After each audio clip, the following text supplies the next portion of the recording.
Previously on Cosmic Coffee. I am introducing this new segment that I like to call How to Get Your YouTube Channel Deleted.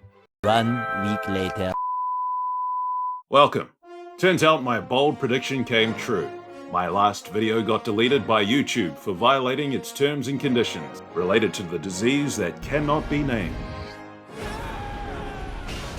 Just as a heads up to fellow travelers, I'd like to share with you the kind of super tepid, extremely lukewarm takes that can get your video removed from YouTube these days. Of course I will do so using only ultra-vague hypotheticals as not to upset the algorithm.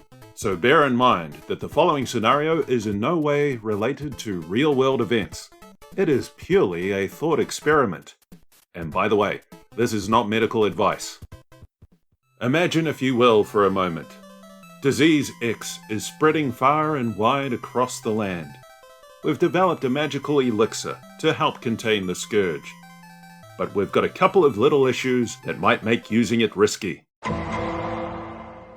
So, that's the shit decision that we need to make. Take a punt on a new experimental technology that was developed at world record speed, that we have no long-term data on, but that may very well help to control redacted. Well, that's outrageous.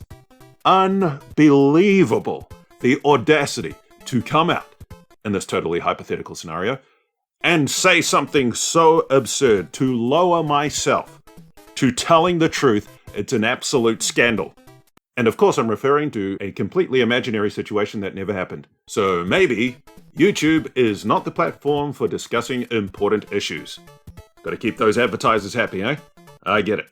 Sadly, I might have to look at moving the climactic conclusion of this elixir saga to another platform.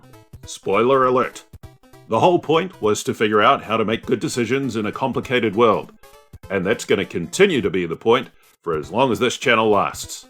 I love philosophy, in the same way that Karl Marx did. Not as an excuse for a bloodthirsty totalitarian regime, I'm more talking about this quote.